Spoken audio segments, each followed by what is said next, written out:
Hello guys, Siragadikka ஆசை இன்றைக்கி வந்து சச் அ ஃபயர் எபிசோடுன்னு தான் சொல்லணும். இதில் வந்து பார்த்திங்கன்னா ஒருத்தருக்கும் ஒரு வியூ வந்து நம்ம வந்து பிரிச்சுட்டு போகலாம். என்ன நடக்குது அப்படின்னா, இந்த மாதிரி மனோஜ் வந்து சொல்லிடுறாரு இல்லையா, இந்த மாதிரி ரோகிணி தான் எனக்கு இந்த 30 லட்சத்தை வச்சு கடை ஆரம்பிக்கலாம் அப்படின்னு ஐடியா கொடுத்தது, ரோகிணி தான் இதுக்கெல்லாம் காரணம் அப்படின்னு மனோஜ் வந்து சொல்லிடுறாரு.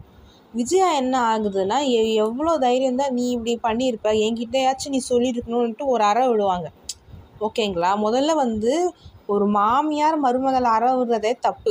இன்னொரு ரீசன் வந்து இன்னொரு மேட்ரு வந்து மனோஜும் தானே தப்பு பண்ணா. இப்போ ரோகிணியே இந்த பணத்தை வந்து நம்ம இப்படி பண்ணலாம் மனோஜ் சொல்லும்போது, சரி ரோகிணின்னு சொல்லிட்டு நீ தானேப்பா பண்ண. மனோஜை வந்து யாருமே ஒன்றுமே சொல்லலை. ரோகிணியை மட்டும் அற விடுவாங்க. ரோகிணி வந்து சொல்லுவாங்க, இந்த மாதிரி நான் வந்து மனோஜோட வெல்ஃபேருக்கு தானே ஆன்ட்டி பண்ணேன். ஏன்னா வந்து அவர் வந்து இப்போ நான் வந்து இப்படி பண்ணலைன்னா இன்னுமே அவர் வந்து ஜாபு தேடி தான் போயிருப்பார், ரொம்ப லேசியாக தான் இருந்திருப்பார், பார்க்கில் தான் போய் படுத்திருப்பார். ஸோ இப்படிலாம் சொல்லவே மனோஜுக்கு என்ன ஆயிடுச்சுன்னா, எல்லாருமே மனோஜ் சொல்லிட்டாங்க, இந்த மாதிரி அவன் ஒரு முட்டாள், எதுக்குமே அவன் வந்து யூஸ் இல்லை, ஒரு வேலை கூட அவனால் இது பண்ண முடியும், எல்லாருமே சொல்லிட்டாங்க. பட் ரோகிணி அந்த மாதிரி சொன்னதில்லை.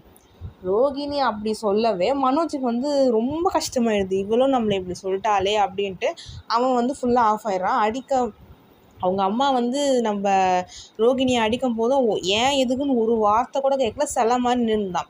அது வந்து ரோகிணிக்கு வந்து ஹிட் ஆகுமா ஆகாதா? கண்டிப்பாக ஆகும். ஏன்னா உன் பொண்டாட்டியை ஒருத்தவங்க அடிக்கும்போது நீ வந்து தடுக்கல அப்படின்னு சொல்லிட்டு ரோகிணிக்கு ஒரு கோவம். அப்புறம் ரோகிணி சொல்லுவாங்க, இல்லை ஆண்டி, அந்த விஜயா சொல்லுவாங்க, இந்த பணத்தை நீ வந்து என்கிட்ட கொடுத்தா நாங்கள் இப்படி பண்ணியிருப்போமா அப்படின்னு சொல்கிறாங்க. உடனே ரோகிணி வந்து, நீங்கள் அவங்க மனோஜுக்கு அம்மாவை நீங்கள் ஒன்றுமே பண்ணல ஆண்டின்னு ஒரு வார்த்தையை விட்டுருவாங்க.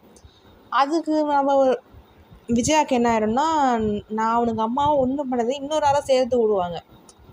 ஆனால் விஜயா அப்படியே எக்ஸ்ட்ரீம் கோவத்துக்கு போய்டும். இன்னமும் அவங்க புள்ள மேலே தப்பே இல்லாத மாதிரி இவன் ரோகிணியை போட்டு அடிப்பாங்க. உடனே ரோகிணி அவனுக்கு நல்லது தான் நான் பண்ணேன் அப்படி இப்படின்னு பேசிகிட்டு இருப்பாங்க.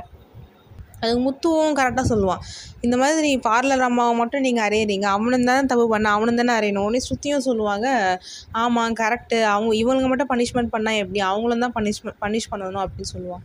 உடனே நம்ம விஜயா, பாரு உன்னால் நான் யார் பேச்செல்லாம் கேட்க வேண்டியதாக இருக்குது பாரு அப்படின்னு சொல்லிட்டு அடிக்க போவாங்க. அண்ணாமலை வந்து தடுத்துருவாங்க. ஸோ இதில் என்னென்னா, மனோஜ் வந்து ஒரு என்ன சொல்கிறது, அடி வாங்குறாங்க பொண்ணு. இதுவே வந்து முத்து ரவி ஒருவேளை ஸ்ருதியை அடிக்கிறாங்கன்னு, ஸ்ருதியை அடிக்க விட மாட்டாங்க, ஸ்ருதி ஒரு அறை விடுவாங்க, அது வேறு விஷயம். ஒருவேளை மீனாவை அடிக்கிறாங்க அப்படின்னா முத்து வந்து பார்த்துட்டு நிற்க மாட்டான். ஓகேங்களா. என்ன தான் தப்பு இதுவாக இருந்தாலும் முத்துவும் சரி ரவியும் சரி இப்படி இருக்க மாட்டாங்க.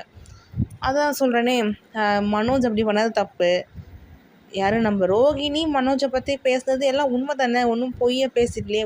ஒருவேளை ரோகிணி வந்து இந்த பணத்தை வச்சு இந்த கம்பெனி ஆரம்பிக்காமல் இருந்திருந்தா மனோஜ் வந்து இன்னும் டவுனில் தான் இருந்திருப்பான். அதை தான் வந்து ரோகிணி சொல்லுவாங்க. அவங்க எல்லாரும் அப்படியே பேசுவாங்க. அப்படியே இந்த கேப்பில் நம்ம முத்து வந்து, பாருங்கள் நீங்கள் மீனாவை எப்படிலாம் குறை சொல்லுவீங்க, அவள் இந்த மாதிரிலாம் வந்து ஏமாத்திருக்காளா அப்படின்னு போடுவான். கரெக்டு தான், மீனாவை என்னெல்லாம் சொல்லுவாங்க, இப்போது தான் அந்த மாதிரி நம்ம சான்ஸை வந்து பயன்படுத்தணும்ன்ட்டு முத்து வந்து கரெக்டாக சொல்லுவான்.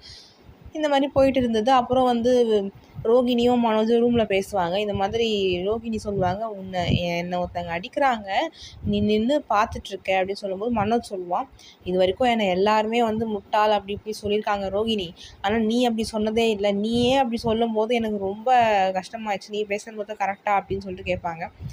ரோகிணி உடனே அடிச்சது மட்டும் கரெக்டாக அப்படின்னு கேட்பாங்க. 2 பேரும் அப்படியே பேசிகிட்டு இருப்பாங்க. இதுதான் வந்து இன்றைக்கி நடந்தது. அதே மாதிரி ரோகிணி சொல்லுவாங்க, இப்போ அந்த 30 லட்சத்தை நம்ம போய் கொடுத்துருந்தோம் அப்படின்னாலும் என்ன ஆயிருக்கும், உன் தம்பி வந்து அந்த காசை வாங்கிட்டு போயிருப்பான், இதுதான் நடந்திருக்கும், நீ வந்து இவ்வளோ பெரிய கம்பெனிலாம் நீ ஆரம்பிச்சிருக்கவே முடியாதுன்னு கரெக்டாக தான் சொல்லுவாங்க. ரோகிணி சொன்னது கரெக்டு. அதுக்கு மனோஜ் என்ன சொல்லுவான்னா, அதே தான் சொல்லி நிற்பான், அது என்னவா இருந்தாலும் நீ என்ன அப்படி பேசிட்டல்ல அப்படி இப்படி சொல்லுவான். உடனே ரோகிணி வந்து பேக் எடுத்துன்னு கிளம்புவாங்க. என்னை யாருமே புரிஞ்சுக்காத வீட்டுக்கு நான் எதுக்கு இருக்கணும்னு சொல்லிட்டு அவங்க கிளம்புவாங்க. இது அது வரைக்கும் தான் நடந்தது இன்றைக்கி. நாளைக்கு பார்ப்போம் என்ன நடக்குதுன்னு. உங்கள் கருத்துக்களை மறக்காமல் கமெண்ட் செக்ஷனில் சொல்லுங்கள். இந்த மாதிரி விஜயா வந்து இந்த கேரக்டரை பார்த்தாலே கடுப்பாகுது. அதை எப்படிங்க அடிக்கலாம் ஒரு மருமகளை போய் சுழின்னு அப்படியே அப்படியே சொந்த பிள்ளையை அடிக்கிறதுக்கு உனக்கு இது இல்லை, ஆனால் மருமகளை மட்டும் அடிச்சுன்னு இருக்கீங்க. சரி ஓகே, உங்கள் கருத்துக்களை கமெண்ட் செக்ஷனில் ஷேர் பண்ணுங்கள்.